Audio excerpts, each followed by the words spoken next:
Look here, Barbecue. How long are we going to stand off and on like a blessed bumboat? By thunder, I want to go into that cabin, I do. I want their pickles and wine and that. How long? By the powers, the last moment I can manage, and that's how long. How many tall ships, think you, have I seen laid aboard? And how many brisk lads drying in the sun at Execution Dock? And all for this same hurry, and hurry, and hurry. He's a first-rate seaman, Captain Smollett. Sails the blessed ship for us. We're all seamen aboard here, I should All forecastle hands, you mean? I know the sort you are. You're never happy till you're drunk. It's your long job. I don't know what his treasure is, do I? No more to use as you, and here's this squire and doctor with a map and such. Well, then I mean this squire and doctor shall find the treasure for us and help us to get it aboard by the powers. After that... After that, what do we do with them, Don Silver, after that? Well, what would you think we does with them? Put 'em ashore like maroons? Or cut 'em down like that much pork? Duty is duty, mate. Wait. Wait is what I says. When the time comes, why, let her rip. Land ho! What's that? What's that? Land ho!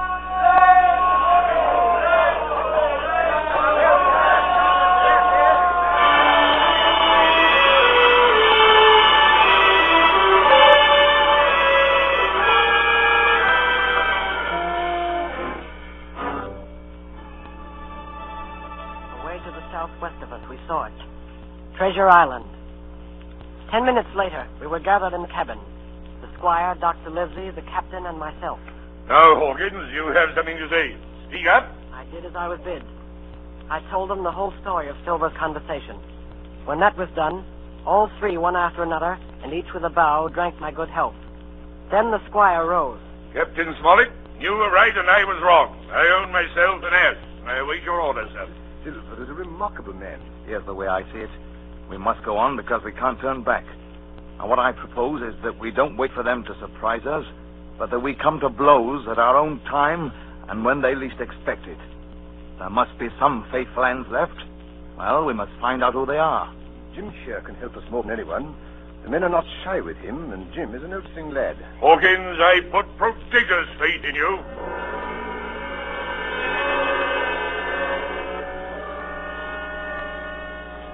In the meantime, talk as we please, there were only 7 out of 26 on whom we knew we could rely. And of these 7, I was a boy, so that the grown men on our side were 6 to their 19. Next morning, there was not a breath of air moving, nor a sound, but that of the surf booming half a mile away along the beaches. A peculiar stagnant smell hung over the anchorage. The heat was sweltering, and the men grumbled fiercely over their work. Mutiny, it was plain, hung over us like a thundercloud. Around noon, Captain Smollett came up on deck. Lads, we're all day and we're all trying another sort. Quick turn ashore and let nobody, so you can take the gig. As many as please may go ashore for the afternoon. Hey!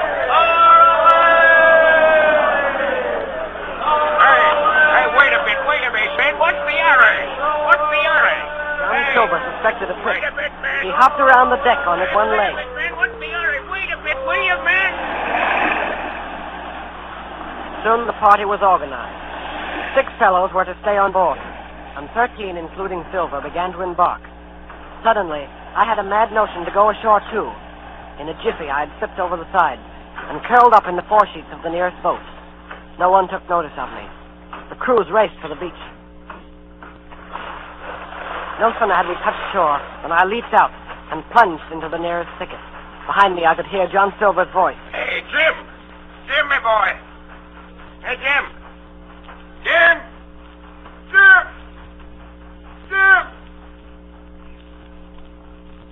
John Silver was quick at his work. 2 faithful members of the crew were murdered on the island that afternoon. Only an hour after we landed...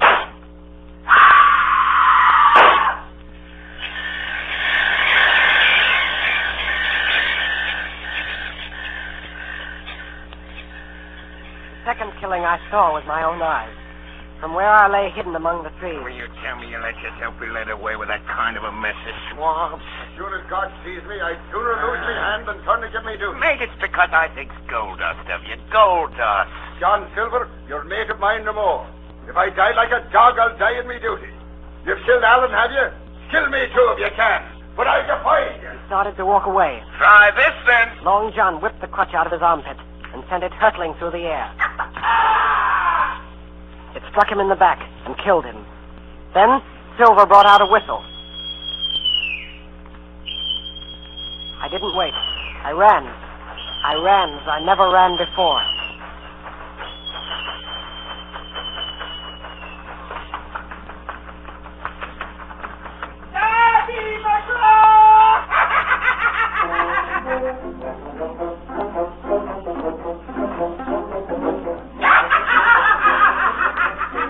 I looked up the side of a hill.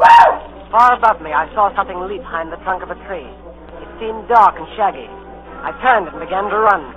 Suddenly, a thing appeared in front of me, and running forward, threw itself on its knees before me, and held out its clasped hands in supplication.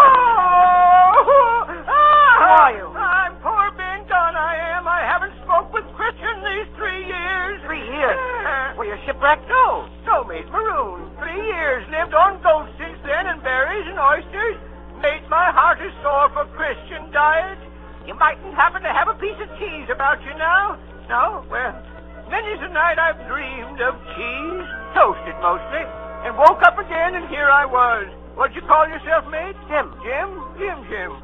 Well, now, Jim, you wouldn't think I was rich to look at me, would you now? I know not in particular. Oh, well, but I am, Jim. I'm rich, powerful rich.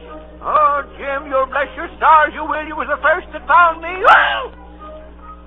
Suddenly his eye fell on the Hispaniola lying far below us. Between it and the land was the jolly boat, with 5 men moving toward shore. But I could not tell if they were our men or the mutineers. Jim, tell me true. That ain't Flint's ship. It's not Flint's ship, and Flint is dead. There are some of Flint's hands aboard. Worse luck for the rest of us. Not a man with one leg. Silver? Woo! If you were sent for Long John... Oh! I'm as good as pork, I know it. I was in Flint's ship with John Silver when old Flint buried the treasure. He and 6 along. 6 strong seamen. They was ashore nigh on a week. And then one day here come Flint by himself in a little boat, and the 6 all dead. Dead and buried along with the treasure. How he done it, not a man of us could make out. I told him the purpose of our voyage, and the predicament in which we now found ourselves. Oh, that Long John, he's a bad un. And you're all in a clove hitch, ain't you? Well, you just put your trust in Ben Gunn. Ben Gunn's the man to help you. You tell that to your squire, Jim. Ben Gunn's the man, that's what you say. And Ben Gunn says you has ideas of his own. Ah! Look at that. Far below us, we saw a Union Jack fluttering in the air above the woods. There's your friend, sure enough. More likely it's mutineers. No, mate, Silver Fly, the Jolly Roger. That's your friend, sure enough, ashore in the old stockade made years and years ago by Flint. Woo! What's that? That's the ship's cannon. They're shooting at the stockade. Come on. Wait a minute, Jim. Wait. Ben Gunn is fly. Rum wouldn't bring me down there. But remember, Jim, Ben Gunn's the man to help you. And when Ben Gunn is wanted, you knows where to find him. Just where you found him today. I started to run towards the flag. Hey, Jim! Jim! Yes, sir? You won't forget that piece of cheese, will you, mate?